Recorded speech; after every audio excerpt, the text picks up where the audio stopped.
이번 이 대장동 건으로 이 대표를 검찰이 소환한 것과 관련해서 이재명 대표는 이 소환 통보에 대해서 입장을 좀 밝히고 있을까요? 어땠을까요? 영상이 준비되어 있습니다. 잠깐 보시죠. 저 앞에 민폐인가 본데요? 저 앞에 비켜달라는데? 주위에서 출석을 만료하고 있는 것으로 알고 있는데 출석 여부 결정하셨을까요? 주위에서 출석을 만료하고 있는 것으로 알고 있는데 검찰 소환해서 직접 나가실 거예요? 아직 날짜에 대해서 좀 고민 중이신 건지 아니면 출석 자체를 안 하실 입장이신지 관련해서 뭐 오늘 내일 중으로 좀 입장 밝혀주실 계획 있으신가요? 이 대표 조금 전에 비공식 브리핑에서도 답변을 하지 않았습니다. 근데 민주당의 그 다선 중진 이상민 의원이 5선인가요? 민주당의 네. 이상민 의원 5선 중진 이상민 의원은 오늘 한 라디오 방송에서 이 대표 소환과 관련해서요 이런 입장을 밝혔습니다. 이어서 듣고 가시죠. 오히려 무고함을 입증하려면 자신을 방어하고 변호할 수 있는 기회를 오히려 차버릴 필요는 없지 않겠습니까? 그 수사의 대상이 된 사람이 자신을 방어하고 변호하는 그런 기회이기도 하다. 라는 측면에서 저는 이재명 대표한테 그렇게 권하고 싶습니다. 지난번도 여러 의원들이 같이 이렇게 가는 건 그 심정은 이해가지만 오히려 여론적 측면에서는 썩 그렇게 좋지는 않았을 거라고 생각됩니다. 당이 합세해서 정치적으로 대응할 수 있는 문제가 아니고 이재명 대표가 오로지 감당해야 될 개인적 명예의 문제이기 때문에 이상민 의원은 소환 통보에 응해서 이 대표가 검찰에 나가서 당당하게 조사받아라 이런 입장이 나왔는데 당내에서는 좀 이런 기류가 현재까지는 강하답니다. 검찰이 일방적으로 통보한 날짜에 맞춰서 나가서는 안 된다. 출석을 만류하는 의견이 많다라는 얘기가 나오는데 우리 민주당 국민의힘 소속도 아닌 우리 정의당 소속이신 박원석 의원께서는 이번에 이재명 대표의 소환 통보와 관련해서 이 대표가 어떻게 해야 된다라고 생각하시는지요? 아니 나가야 되고요. 좀 나가야 나갈 거라고 됩니까? 봅니다. 어제 당 고위전략회의가 있었다고 하는데 그 고위전략회의에서도 나가지 말자 예. 이런 의견이 주를 이뤘던 건 아니고 맞아요. 다만 검찰의 소환 통보 시점, 예. 그 소환을 통보하는 방식 여기에 대해서 이제 문제의식이 있었기 때문에 아마도 27일 날 안 나갈 수는 있어요. 근데 저걸 불출석을 언제까지 출석을 언제까지 피할 수가 있겠습니까? 그러면 검찰은 체포영장을 청구하든가 더 강하게 압박을 해올 텐데 그래서 시점은 좀 조율을 하더라도 아마 출석을 할 거라고 보고 또 출석하는 게 맞죠. 그동안에 어쨌든 이재명 대표는 스스로 무고하다고 주장을 했고 예. 얼마든지 그 무고를 증명할 수 있다고 얘기를 했기 때문에 검찰 수사에서 본인의 그런 어떤 본인이 생각하는 팩트와 증거를 가지고 반박을 하면 되는 거고 예. 그리고 지금 당장 출석한다 그래서 구속되거나 신병이 묶이는 일이 일어나지는 않잖아요. 지금 국회 열리고 있잖아요. 예, 그런 상황에서 못 나갈 리가 뭐 있겠습니까? 예. 그러면 어때요? 우리 설주환 변호사는 지금 민주당의 법률위원회 부위원장을 맡고 계시니까 실제로 지금 민주당 지금 분위기는 어떻습니까? 나가야 된다, 말아야 된다.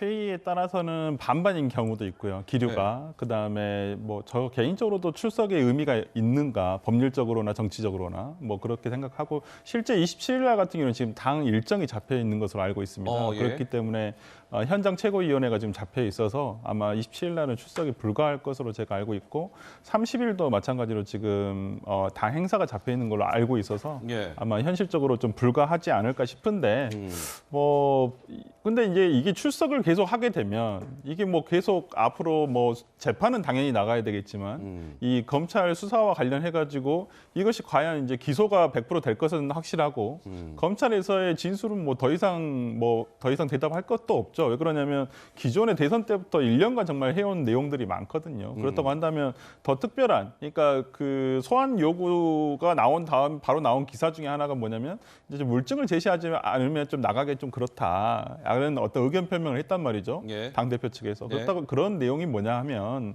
지금까지 나온 내용들은 대부분 언론 지상에 나온 것들이 대부분이에요. 그런데 새로운 내용들이 제시되지 않은 상황에서 검찰에서의 대답 자체가 더 이상 할 말이 없어요. 그렇다고 한다면 재판에 가서 물론 재판에 가서 지금 저번 FC 사건도 마찬가지지만은 이 대장동 사건도 마찬가지라고 봐요. 알겠습니다. 재판에서 어떠한 진실 규명이 될 소지가 많기 때문에 예. 저는 이 부분은 검찰 조사가 굳이 필요한가라는 생각을 필요한가? 합니다. 예.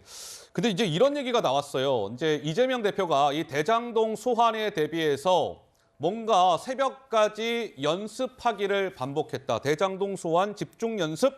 뭐 이런 겁니다. 정진상 전 실장이 구속되기 전에 뭐 의원회관 사무실 등에서 이재명 대표가 정진상 당시 이제 실장하고 김만배와의 관계를 직접 물으면서 과거 10년 이상의 본인의 행적을 하나하나 복기를 했답니다. 그리고 정진상 실장이 구속된 이후에는 변호인들과 소환 대비 연습을 하는 걸 반복했다. 김수경 교수님, 저렇게 연습까지 했다면 이 대표 당당하게 나가야 되는 것 아니냐 이런 주장도 있던데요.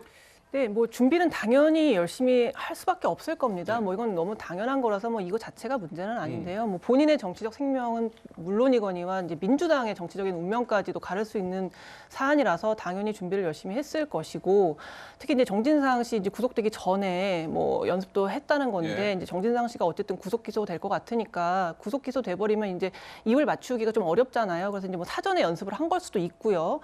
그리고 이제 이재명 대표 같은 경우에 그런데 막상 성남FC 같은 경우는 조사를 하러 갔을 때 많은 말을 하진 않았다고 알려져 있잖아요. 이제 6쪽짜리 진술서로 다 답변을 대신하겠다고 얘기를 했는데 그렇게 열심히 준비를 하셨으면 오히려 적극적으로 검찰에 가서 자기 주장을 아주 많이 하실 수도 있었고 조사도 훨씬 더 길게 받을 수도 있었을 텐데 왜 그때 조사에는 좀 소극적이셨는지. 그럼 어쩌면 이거는 본인도 본인 준비지만 정진상을 준비시키기 위한 것이었나라는 생각도 좀 들고요. 이제 좀 뭐 준비하는 것 자체가 잘못은 아니지만 어쨌든 기존의 조사를 받으러 갔을 때의 태도와는 매우 다르다. 그렇기 때문에 준비 많이 하셨으면 이번에도 대장동 의혹도 가서 적극적으로 변론을 하시는 게 더 맞지 않나 생각이 듭니다. 저렇게 그 형사 사건이 있을 때 변호인들하고 시뮬레이션을 돌려보거든요. 시뮬레이션 쭉 돌려봐가지고 되겠으면 그 방어 논리 가지고 진행을 하는데 안 되겠으면 거기서 자백으로 바꾸는 경우도 있어요. 저 논리가 탄탄했으면 검찰 출석했겠죠. 지금 와가지고 간의 만해를 다시 논하는 거는 시뮬레이션 돌려보니까 스스로도 마땅치 않다 이렇게 생각하시는 거 아닌가 이런 생각도 들거든요. 그리고 검찰이 생각보다 물증이나 이런 증거 관계를 확보를 굉장히 많이 했구나 이런 생각이 저도 들었는데 지금 성남FC 사건도 들어갔더니 두산 공무는 언론 보도로 알려졌지만 네이버 공무는 아무도 몰랐잖아요. 근데 현장에서 제시를 하니까 이재명 대표가 당황해가지고 6시에 나간다 그러다가 눌러 앉았었잖아요. 정진상이 그랬다고요? 뭐 하면서 나는 몰라요 했다는 그렇죠. 그거. 사람도 정진상, 김용밖에 모르신다고 했던 분이 정진상이 그랬다고 정진상이 이제 행동도 모르신다 그러잖아요. 점점 모르는 게 많아지시는데 물증 나오니까 이제 말문이 막히는 거거든요. 근데 그 물증이 나온 게 검찰도 앞에 앉혀놓고서 그때 까서 보여줘요. 미리 공개 안 해요. 왜냐면 방어 논리를 세워올까 봐. 그럼 이제 뭐 묵묵부답하다, 당황해서 횡설수설하다 이런 것까지 조사에 다 적거든요. 그러고 나서 언론에 나오면은 지금 민주당 내부에서 그 물증들 나오니까 이거 안 되겠구나. 내부 균열이 더 심해지잖아요. 이재명 대표 같은 경우에는 대장동 사건에 출석을 했을 때 그런 물증들이 튀어나오고 그때는 공개된 증거들이 언론에도 나오면 여론도 악화되고 당내에서도 입지가 흔들릴 수 있다. 이러니까 그냥 아이의 조작 수사, 아이의 검찰 나빠요. 이렇게 그냥 가는 게 차라리 나한테 이득이겠다. 알겠습니다. 시뮬레이션 돌린 것 같고 안 되겠다라는 생각이 있으신 것 같습니다. 자, 먼저 대장동 소환, 이재명 대표가 소환에 응할지 말지 민주당도 좀 속내가 복잡한 것 같습니다. 어떤 결론이 내려질지 좀 보도록 하고요. 이재명 민주당 대표의 입이 요즘에 좀 부쩍 독해졌다. 이런 평가하시는 분들 많습니다. 영상으로 확인해 보시죠. 오늘의 검찰 소환이 유례없는 탄압인 이유는 없는 죄를 조작하는 사법 쿠데타이기 때문입니다. 김대중 대통령께서는 내란 음모죄라고 하는 없는 죄를 뒤집어 썼습니다. 노무현 대통령께서는 논두렁 시계 등등의 모략으로 고통당했습니다. 이분들이 당한 일이 사법 리스크였습니까? 검찰이 어떤 모략과 날조를 해도 결국 국민과 역사는 반드시 승리할 것입니다. 그동안 정부는 말로는 협치를 내세우면서 권력기관을 동원한 야당 파괴, 정적 죽이기에 골몰했습니다. 근데요, 최근에 이재명 대표의 저러한 메시지를 좀 분석하는 하나의 기사가 있었는데 한번 시청자 여러분들은 여기에 동의가 되시는지 한번 같이 한번 봐주시죠. 이재명 대표가 자신을 요즘에 보면 절대선으로 윤 대통령 검찰을 좀 악으로 규정하는 것 같다. 나르시시즘에 빠진 우월 컴플렉스를 좀 가진 것 같다. 이재명 대표가. 우월 컴플렉스는 조직 전체를 파괴시킨다. 그러니까 이재명 대표의 어떤 수호에 동원되는 민주당이 지금 그런 지경인 것 같다라는 얘기입니다. 자신은 절대선, 윤 대통령 검찰은 악으로 규정. 이거 좀 동의가 되세요? 박 의원님 어떠세요? 글쎄요, 저게 어떻게 보면은 이재명 대표의 지금 심리에 대한 분석적인 글인 것처럼 보이기도 하지만 이재명이 아니고 윤석열을 갖다 놔도 비슷한 것 같아요. 어허. 그렇게 볼 수 있을 것 같아서 네네. 어떻게 보면 좀 일반적인 얘기를 하는 거라고 보고요. 네. 어쨌든 이재명 대표 입장에서는 지금 사면초가 상황인 게 맞잖아요.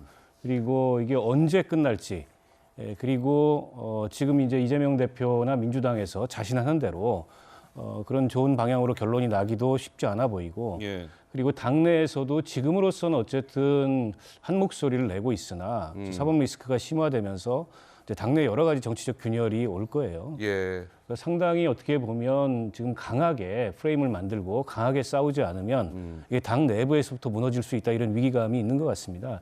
그래서 이제 그 강한 프레임을 가지고 이건 이제 정적 제고용 정치보복이다 이렇게 대응을 하고 있는 것 같은데, 예. 근데 이제 여론에서는 언제까지만 이게 프레임으로 대응을 할 거냐? 그러면 구체적인 사실관계에 대한 구체적인 반박은 왜 이재명 대표는 하지 않느냐? 자신이 없어서 안 하는 거 아니냐? 이제 이런 반론이 제기돼요. 그게 이제 어떻게 보면 지금 민주당과 이재명 대표에 대한 굉장히 정치적 부담이 되는 예. 여론일 수밖에 없을 것 같고, 그래서 당과 본인의 사법 리스크를 좀 분리해야 된다. 분리해야 된다. 완전히 분리하지 않더라도 좀 거리를 둬야 된다. 이런 목소리가 나오는 것 같고, 예. 저도 개인적으로는 전략적으로 그럴 필요성이 있다고 보는데 뭐 아직까지 그런 모습은 보이지 않는 것 같습니다. 예, 알겠습니다.